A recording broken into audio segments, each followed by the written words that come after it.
Hey viewers and friends, Andrew back again, and welcome to another slasher review. Today is going to be a double review on Bloody Murder 1 and 2.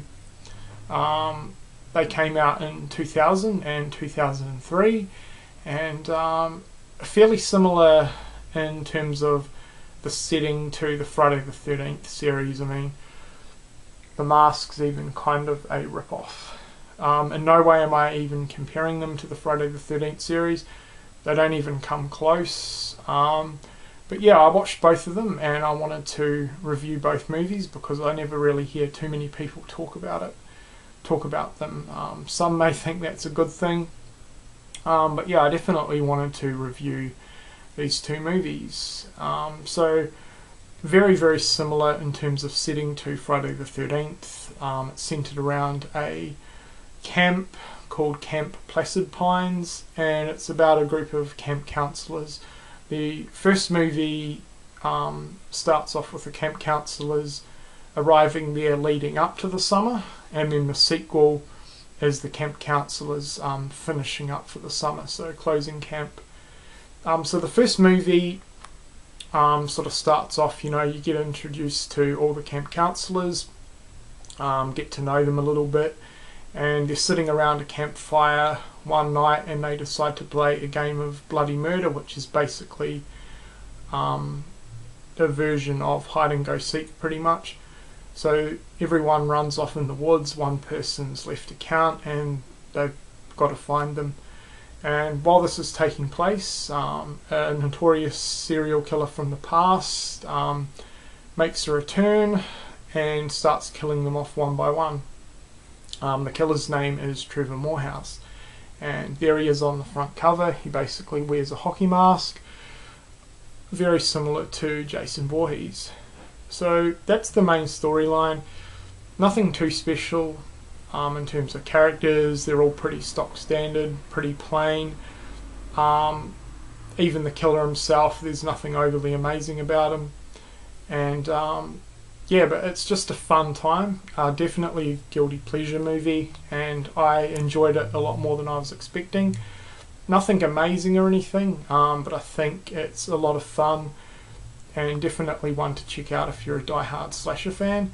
And there were some pretty cool twists towards the end, when the killer gets revealed and all that. But yeah, the kills and the blood effects were really, really bad, really, really low budget, so just keep that in mind. But I enjoyed Bloody Murder a lot more than I thought I did, so not a bad sort of guilty pleasure slasher movie. As for the second, it follows up 5 years after the original, or at least I think it is, and it centers around a girl called Tracy who spent the summer as a camp counselor. She's struggling because her brother from the original movie was one of the victims. He got killed off, and yeah, she's had a hard time dealing with it.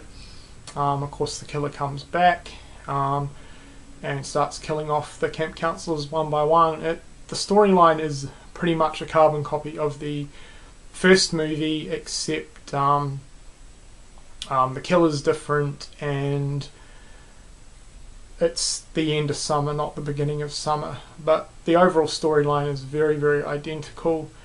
The kills and the gore are a hell of a lot better in the second movie, but the killer's mask is different and it looks pretty horrible.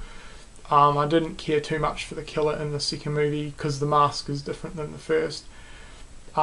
Out of the two movies, I'm kind of leaning towards enjoying the original a bit more. But then the kills and gore were a lot better in the second movie. As for the characters between the two movies, pretty much the same. Nothing overly special, pretty stock standard acting and all that. But yeah, I definitely recommend checking out both of them if you're wanting a sort of just a really cheesy, silly and guilty pleasure slasher. Definitely check out Bloody Murder 1 and 2. You can pick up this 4-pack really, really cheap. I think I got it for like $5 or $6 from Amazon, and I do believe it's the only way to get these two movies on DVD. So I'd give Bloody Murder a 3 out of 5, and Bloody Murder 2 probably between a 2.5 and a 3 out of 5. I didn't enjoy it quite as much as the original, but yeah, not exceptional movies by any means, but for some reason there was something about them that I enjoyed quite a bit. So that's my review of Bloody Murder 1 and 2, and thanks for watching.